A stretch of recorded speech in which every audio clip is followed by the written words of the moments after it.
press your luck. Play the lottery with the game of life. And where do you feel spiritually guided to do so? This is a very exciting time. Cancer! Welcome to your May 2026 reading, but of course this message is for you anytime you might find it. As always, we'll be using our classic Mystic Compass spread, starting here at the north. This card will represent the area of your life that has to do with housing, finances, career, etc. And then we've got an action item to follow. Over here to the east, we've got our thoughts, mindset, focus, dreams, as well as an action item to complement. Down here at the south, we've got our passions, our belief systems, anything that gets us really fired up, that gets us going, and our motivation, as well as a corresponding action item. Over here to the west, we've got our feelings and emotions, anything that is touching us in a deep emotional way, as well as an action item that corresponds. Finally, we've got one card in the center to tie everything together to show us what exactly we are looking at as the main point of the reading of this month and how everything is interconnected. Let's get started with the north. This is your housing, finances, career, could also be health. Wheel of Fortune. You've got so many different options coming at you, Cancer, but now is the time, if any, to really press your luck. Play the lottery with the game of life, okay? So yes, there is risk involved, but the chances are most likely that you will succeed in whatever this sort of game is that you're playing. And there's no risk, there's no reward if you don't take any risk, right? So the higher the risk, the higher the reward. So this is an invitation for you to take risks. This could be taking a risk on a new job endeavor, a new housing adventure, things like that. This is even taking a risk in certain relationships, okay? So with people that are closest to you. Let's see what your action item is over here. 10 of Swords. Cancer, when you make the decision to take the risk, this is your warning not to overthink it. So we're not going to ruminate incessantly over all the decisions that we've made in life and be thinking about things and putting ourselves into a tizzy because of a past decision. You already made the decision. We're moving on.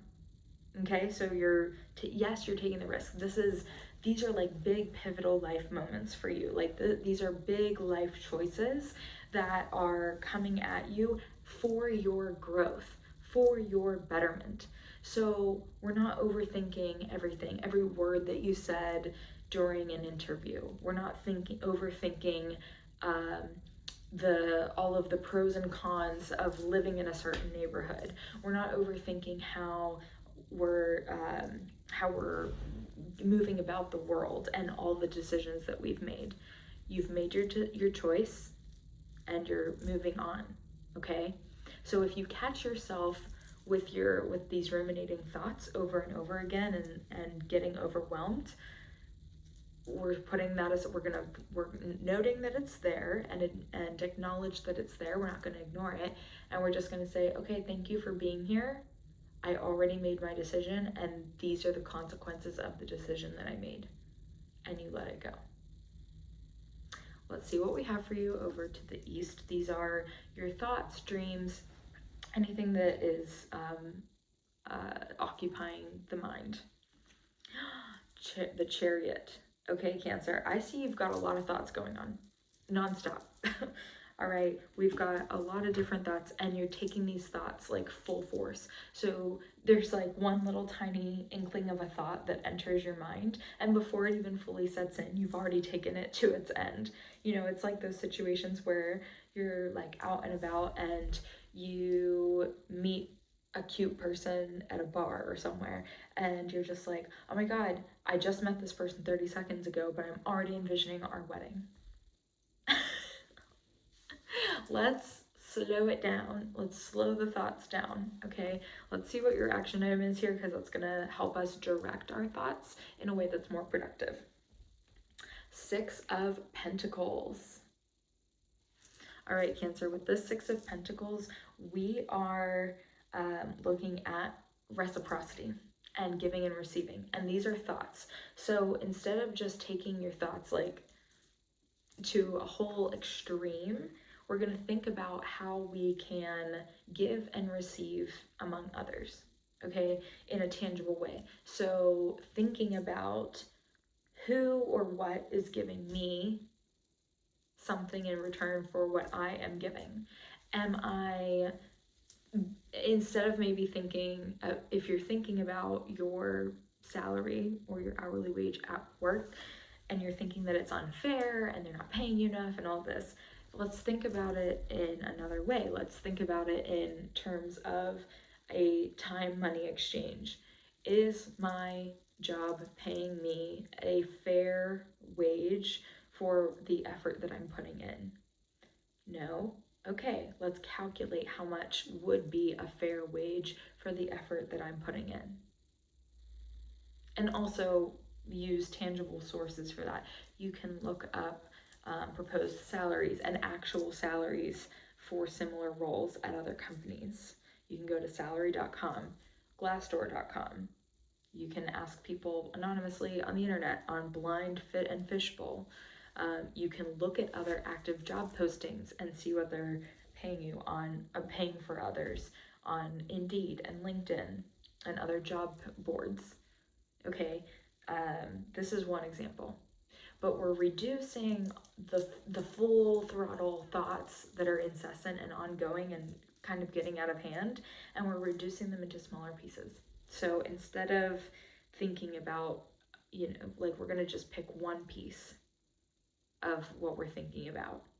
If you're thinking about relationships, and you're thinking about your friendships specifically, and maybe you're ruminating and you're like going full force on thinking that your friends are going behind your back and talking about you, or maybe you think that your friends are planning things without you, or whatever number of things it could be, or maybe you're wanting to find better friends or just different friends. Instead of focusing on all these different things at once, we're going to focus on one single aspect and think about, okay, in terms of reciprocity, what am I giving in my friendships and what am I receiving? And think about if it's really a fair exchange. And think about what it is that you're willing to give in your friendships. So we're really like, instead of letting the thoughts go wild, we're trying to calm this down and think about it in a very logical way. Like, what am I willing to give versus receive? Maybe you're the person that everyone always calls for advice because you give great advice, and you don't have anyone to call for advice. It could be something like that, All right, Cancer, let's see what we have for you down south. This is your connection to the divine, spirit, goddess, God, your higher self, the universe, etc. 9 of Cups. Where is the magic in your life? And where are you outsourcing your spirituality? Are you focusing too much on what other people are telling you? And is it something, would it be in your best interest to start a meditation practice so that you can think about things yourself, assess energy for yourself? Where are you going where are you going over the top with your connection to the divine? And what divine beings are you, with which divine beings are you connecting? Are you going off and exploring in the sort of in the cosmos and the ethereal all alone, or do you have an actual rooted, grounded practice? Because as you advance in your spiritual studies, you're going to open yourself up to more malevolent beings and entities. And this is a sort of a call to not necessarily trust every being that comes to you, because you don't know from where it's coming, unless you've been studying with a teacher, a master teacher of some sort, or you've been consuming resources that are reliable. So we want to look at resources that are written by proclaimed witches, or someone that has an academic background in their field of study, someone who has a PhD in mysticism, for example. That's the type of thing those are the type of resources that we want to look at. We don't want to just listen to some random influencer on the internet, okay? So this is just calling that out for, like, where are you receiving your spiritual guidance? And I'm not telling you not to experiment with different things, but just be careful about who you're really listening to, Cancer, because you are susceptible. You're very, many of you are very empathic, so you're gonna be attracting positive and negative energies from the world around you, and I really want you to be prepared so that you can sustain your spiritual practices. Let's see, what is your action item over here? 2 of Wands. We are planting new seeds for our spiritual practices, Cancer. We are, maybe it means that you sign up for a course, that maybe you sign up for a Reiki training. If you're interested in that, I do offer those. I will be offering them again soon. It could be that you're leaning into a new, maybe you've been reading books on your own and you're ready to sign up with a teacher, a master teacher of sorts. It could be that maybe you're branching off into a new aspect of spirituality or energetic practices. So maybe you already have a yoga teacher training certificate and you want to merge into quantum healing. It could be something like that. But this is an invitation to, in order to really amp up your spiritual game, think about new things that you can step into, okay? And that's going to help you along this journey. And where do you feel spiritually guided to do so? Alrighty, let's see what we have for you over to the west. This is your emotions, feelings, your connections, death. There are certain relationships of yours, Cancer, that need to die. And it can be parts of yourself. It could be maybe how you respond emotionally in certain situations. It could be certain people that you are around that are impacting your emotions. Maybe you have a toxic boss. Maybe you have an abusive partner.